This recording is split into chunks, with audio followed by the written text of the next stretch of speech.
அனைவருக்கும் வணக்கம். நம்ம இன்னைக்கு சிம்பிளிஃபிகேஷன் செக்ஷன்ல இருந்து ஒரு சம் பார்ப்போம். If a power x equal to b, p power y equal to c, c power z equal to a கொடுத்துட்டு what is the value of x y z ஓட வேல்யூ கேட்கிறாங்க. இப்போ கொடுத்துருக்கிறத ஃபர்ஸ்ட் எடுத்து எழுதிக்கிறோம். a power x equal to b, p power y equal to c, c power z equal to a. First நம்ம இதை எடுத்து எழுதிக்கோங்க. எதனாலும் எடுத்து நம்ம சிம்பிளை பண்ணிக்கலாம்.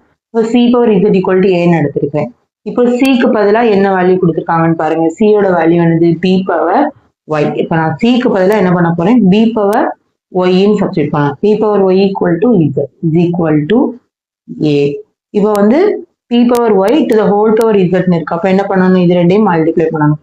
B power y z equal to a. இப்போ நெக்ஸ்ட் பாருங்க, பிக்கு பதிலாக வேல்யூ சப்ஸ்டிட் பண்ணுங்க. பியோட வேல்யூ என்னது? ஏ பவர் எக்ஸ்.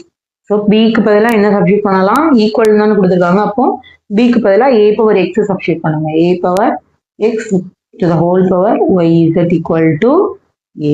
இப்போ இது ரெண்டையும் மல்டிப்ளை பண்ணிக்கலாமா? அப்போ a power x y z equal to a. இப்போ பார்த்தீங்கன்னா இந்த இரண்டு ஈக்குவலுக்கு இந்த பக்கமும் அந்த பக்கமும் பேஸ் வந்து எப்படி இருக்கு? ஒரே மாதிரி இருக்கு. அப்போ நம்மளுக்கு என்ன பண்ணிக்கலாம்? அடுக்குகளை வந்து ஈக்குவல் பண்ணிக்கலாமா?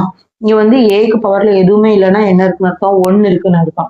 இப்போ நம்மளுக்கு என்ன கிடைச்சிடும்? X power x y z equal to 1. அடிமானம் வந்து ஒரே மாதிரி இருந்ததுன்னா அடுக்குகளை என்ன பண்ணிக்கலாம்? ஈக்குவல் பண்ணிக்கலாம். ஸோ எக்ஸ் ஒய் இசட்டோட வேல்யூ என்னது? 1.